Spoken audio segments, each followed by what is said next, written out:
बोलिए भारत माता की। से धीरे से बोलेंगे क्या? आवाज शिवराज जी तक भोपाल पहुंचना चाहिए और मोदी जी तक दिल्ली पहुंचना चाहिए। बोलिए भारत माता की, भारत माता की। धन्यवाद। आदरणीय जिलाध्यक्ष सिकरवार जी, पूर्व जिलाध्यक्ष हरि सिंह जी, गुना के हमारे वरिष्ठ नेता आदरणीय तिवारी जी,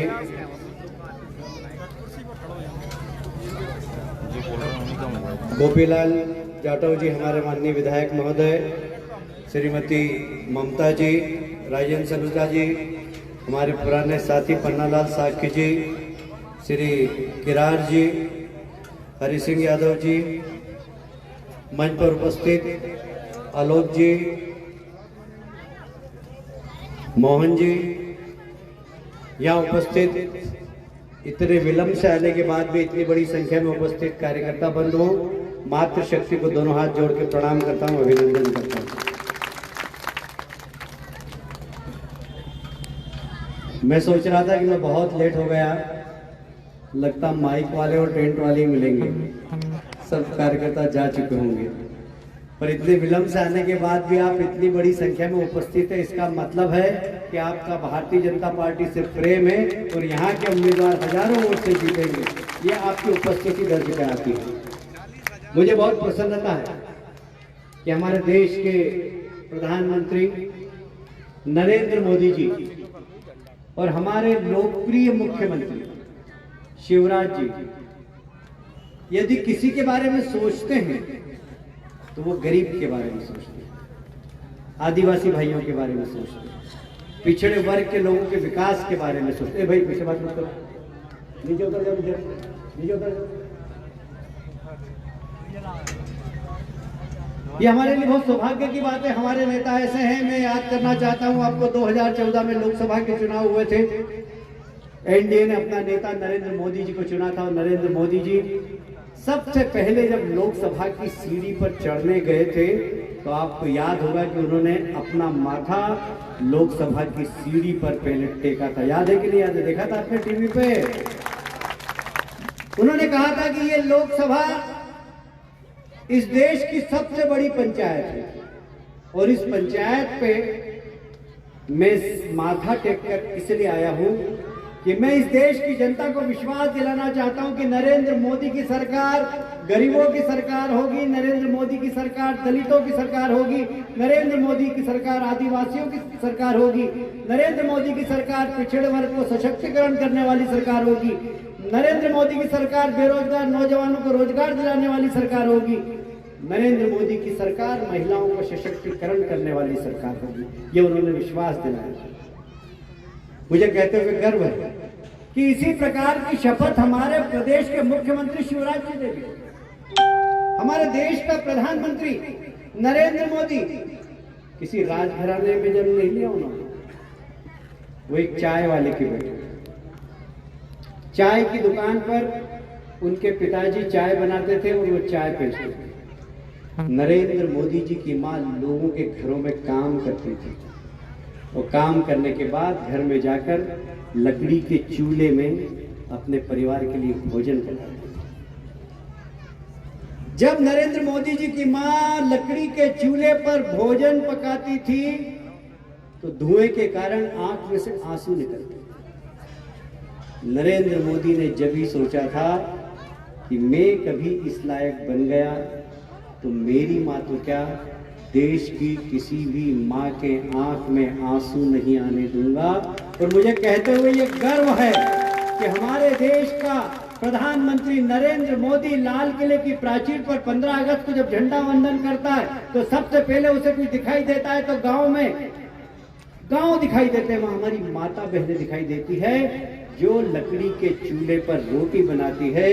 तो वहीं से घोषणा करते हैं कि मेरे देश की गरीब मां जो लकड़ी के चूल्हे पे भोजन बना रही है, अपने आंसू पोंछ रही है, उनके आंसू रुकने के लिए मैं उज्जवल योजना चालू कर रहा हूं। 10 करोड़ माता और बहनों को फ्री में गैस का चूल्हा देने का काम हमारे देश के प्रधानमंत्री नरेंद्र मोदी जी ने दिया है। ये हमारे लिए गर्व की बात है। हमारे प्रदेश के मुख्यमंत्री शिवराज सिंह चौहान जो एक किसान के बेटे, जब वो पहली बार मुख्यमंत्री बने, जब उन्होंने देखा कि किसान कर्ज में डूबा हुआ, उन्होंने किसान भाइयों को अपने दरवाजे पर बुलाया और पूछा, किसान भाइयों मैं आपकी क्या सेवा कर सकता हूं, कैसे खेती फायदे का धंधा हो। किसान भाइयों ने कहा कि हमें ब्याज 18% लगता है, आप ब्याज कम करवा दीजिए। मुझे कहते हुए गर्व है, कांग्रेस के जमाने में ब्याज किसानों का सोसाइटी पे 18% लगता था कि नहीं लगता था? बताइए कितना परसेंट लगता था? आज कितना परसेंट लगता है? 0%। या 18% से 0% ब्याज करने का काम हमारे लोकप्रिय मुख्यमंत्री शिवराज सिंह चौहान ने किया। ये हम सब के लिए बहुत गर्व की बात है।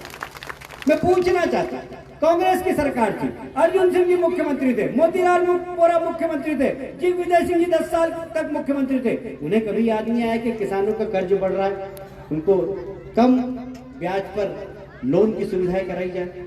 उनको कभी ध्यान नहीं आया। अरे हमारे शिवराज सिंह चौहान ने इस प्रदेश के गरीब लोगों के लिए, हमारी माताएं गई, इस गरीबी के माहौल में हम अपनी बेटी की शादी नहीं कर सकते। चिंता मत करो, मामा है, मुख्यमंत्री कन्यादान योजना, चिंता मत करो, बेटी को आने दो। एक समय ऐसा था कि लोग बेटी का जन्म सुनते ही छोटा मुंह कर लेते थे। शिवराज जी ने कहा चिंता करने की जरूरत नहीं है, बेटी आपकी है, भांजी मेरी है, पढ़ाई से लेकर शादी तक मैं चिंता करूंगा, चिंता मत करो, उनको पढ़ाऊंगा, लिखाऊंगा, शादी करूंगा और यहां तक कि कन्यादान में पैसे भी दूंगा। आप चिंता मत करना। मुख्यमंत्री कन्यादान योजना के माध्यम से इस देश के अंदर 4 लाख कन्याओं की शादी कराने का सौभाग्य हमारे प्रदेश के मुख्यमंत्री शिवराज जी को मिला। इन सब योजनाएं भारतीय जनता पार्टी के समय चलती थी। कांग्रेस की सरकार है, कमलनाथ जी मुख्यमंत्री बने। कमलनाथ जी मुख्यमंत्री बनने के बाद बहुत सारी घोषणाएं की, वादा किया था उन्होंने किसानों का 2 लाख का कर्जा माफ करेंगे। किया था कि नहीं किया था? कांग्रेस ने वादा किया था। 2 लाख का कर्जा माफ हुआ क्या आपका? किसी का कर्जा माफ हुआ? किसी का कर्जा माफ हुआ?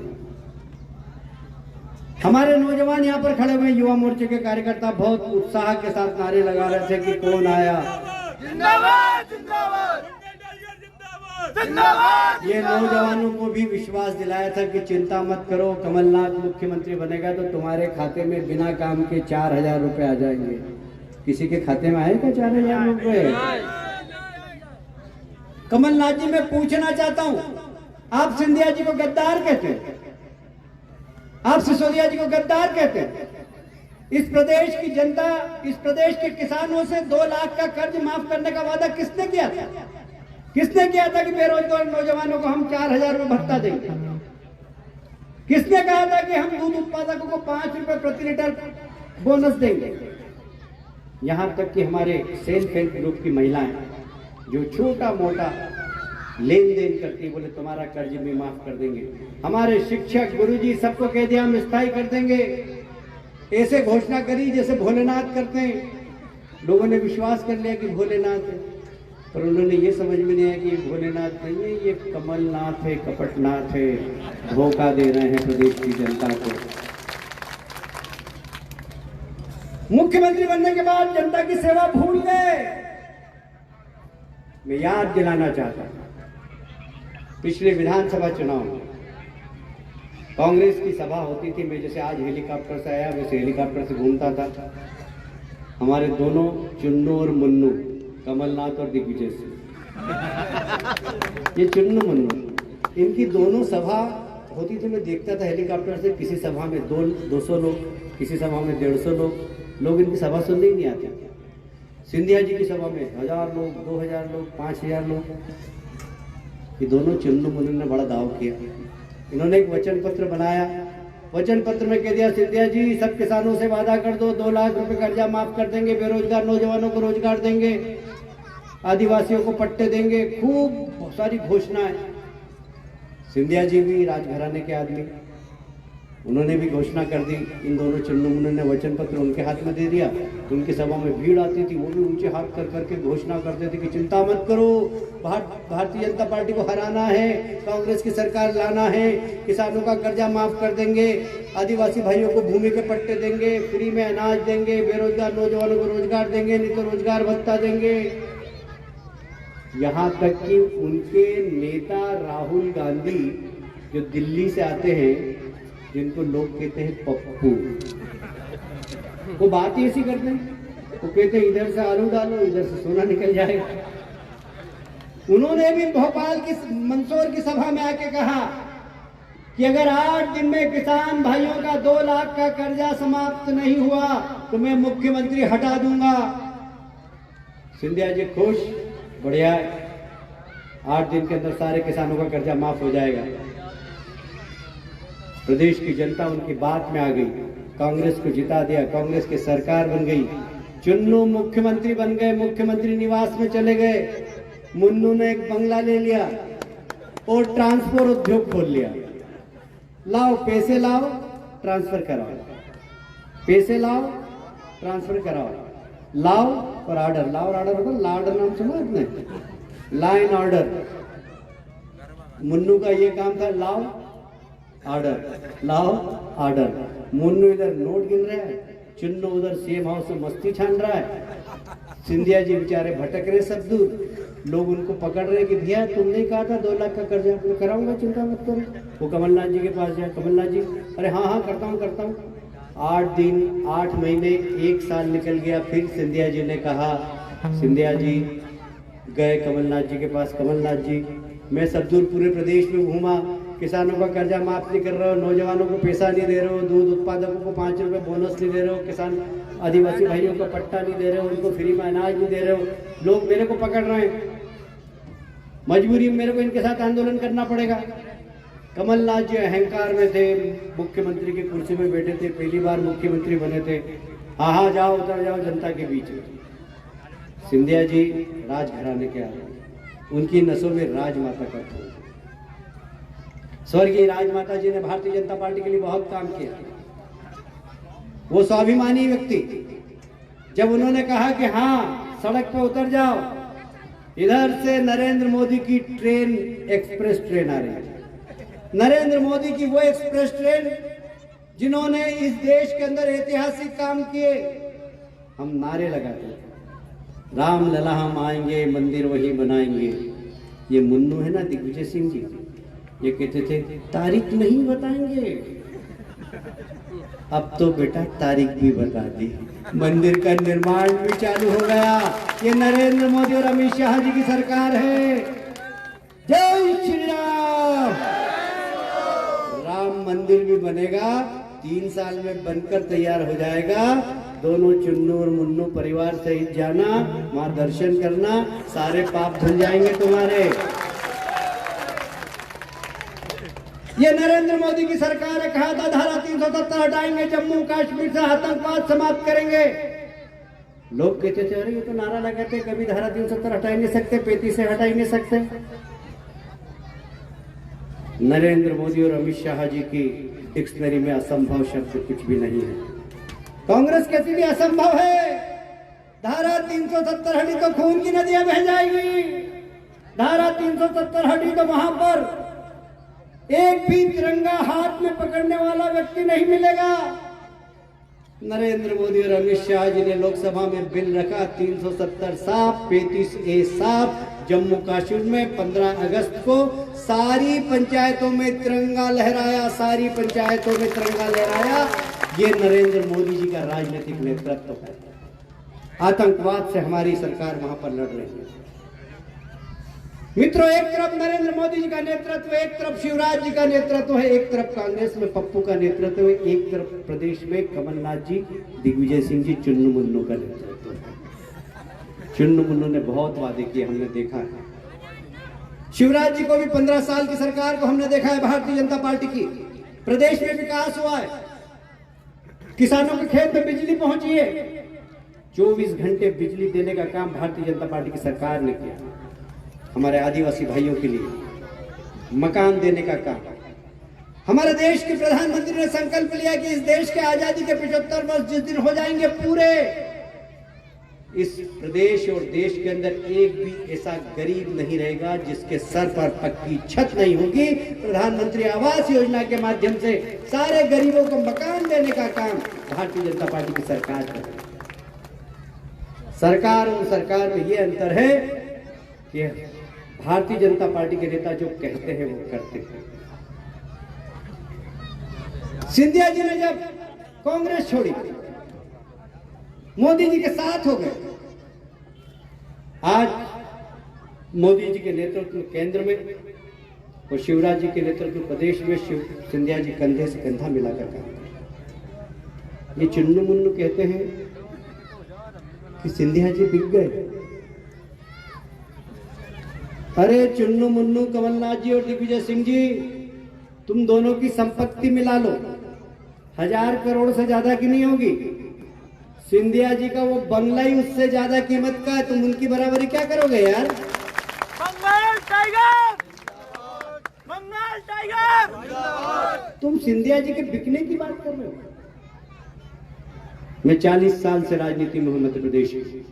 मेरा सौभाग्य है कि मैंने माधवराव जी सिंधिया जी के साथ काम किया, अर्जुन सिंह जी के साथ काम किया, मोतीलाल वोरा जी के साथ काम किया, श्यामाचरण शुक्ला जी के साथ काम किया, दिग्विजय सिंह जी के साथ काम किया, सुंदरलाल जी पटवा जी के नेतृत्व में काम किया, कैलाश जोशी जी के नेतृत्व में काम किया, बाबूलाल जी गौर के नेतृत्व में काम किया। मैंने कभी इतने हल्के शब्दों का इस्तेमाल करते हुए नहीं देखा जैसा कि कमलनाथ जी करते। कमलनाथ जी कहते हैं कि शिवराज नालायक है। किसी मुख्यमंत्री के लिए ऐसा बोलना चाहिए? मैं आपसे पूछना चाहता हूँ, बोलना चाहिए क्या? शिवराज जी नालायक है क्या? शिवराज जी ने गरीबों की गरीबी दूर करने के लिए बहुत सारी योजनाएं बनाई, क्या वो नालायक हैं? हमारे आदिवासी भाइयों के खाते में 1000 रुपए सीधे देने का काम किया, क्या वो नालायक है? मैं पूछना चाहता हूं आपसे। गरीबों का पक्का मकान बनाने का संकल्प शिवराज जी ने किया, क्या नालायक है? गरीब बेटियों की शादी कराने का काम शिवराज जी ने किया, क्या वो नालायक हैं? हमारे बुजुर्ग जो आर्थिक कमजोरी के कारण धार्मिक यात्रा नहीं कर पाते थे, तीर्थ यात्रा नहीं कर पाते थे, शिवराज जी ने श्रवण कुमार बनकर इस प्रदेश के उन सब गरीब बुजुर्गों को तीर्थ ले जाने का काम किया, क्या वो नालायक हैं? आपको फैसला करना है कि नालायक कौन है और खलनायक कौन है। कमलनाथ जी, आप इस प्रदेश के खलनायक है, खलनायक। आपने जो वादा किया प्रदेश की जनता से पूरा नहीं किया और उसका हिसाब आने वाले विधानसभा के चुनाव में यहाँ के 28 विधानसभा के मतदाता देंगे। मुझे गर्व है कि यहाँ पर श्री सिसोदिया जी, महेंद्र सिंह सिसोदिया जी, जो कि मंत्री भी हैं, आपको सीधा मंत्री मिलेगा और मंत्री भी छोटा मोटा नहीं है। ग्रामीण विकास मंत्रालय है, ग्रामीण विकास मंत्रालय खजाना है उनके पास, गरीबों के विकास का खजाना है, गांव के विकास का खजाना है। वो जीत के जाएंगे, मंत्री बने रहेंगे, शिवराज जी के साथ मिलकर आपके गांव का विकास करेंगे। कांग्रेस का व्यक्ति क्या है? विधायक ही बनेगा। विधायक क्या कर लेगा विपक्ष का? सत्ताधारी दल का मंत्री बनने का मतलब है हमारे गांव का विकास, हमारे क्षेत्र का विकास। हमें विकास कराना है। शिवराज जी के नेतृत्व में हमारे महेंद्र सिंह सिसोदिया जी विकास करेंगे। सिंधिया जी का उनको आशीर्वाद है, नरेंद्र सिंह जी तोमर का आशीर्वाद है। नरेंद्र सिंह जी तोमर के पास जो विभाग है वो विभाग सिसोदिया जी के पास है। वो केंद्र से पैसा भेजेंगे महेंद्र सिंह जी के पास, महेंद्र सिंह जी आपके गांव में भेजेंगे। सड़क, बिजली, पानी, तालाब सब बनाने का काम आपका महेंद्र सिंह जी करेंगे, मैं आपसे वादा करता हूं। और इसलिए मैं आपका ज्यादा समय लेना नहीं चाहता। मुझे अभी इंदौर जाना है, पहले हेलीकॉप्टर से जाने वाला था, बाय रोड जाऊंगा क्योंकि हेलीकॉप्टर उड़ने का समय समाप्त हो गया। तो मैं आपसे एक ही निवेदन करना चाहता हूँ, मैं आपसे वादा लेना चाहता हूँ कि आप सब घर घर जाकर आने वाले चुनाव में कमल का बटन दबाने के लिए अनुरोध करेंगे। आप सब मिलकर करेंगे, मेरे साथ संकल्प लेंगे। बोलिए भारत माता की, भारत माता की, भारत माता की। धन्यवाद।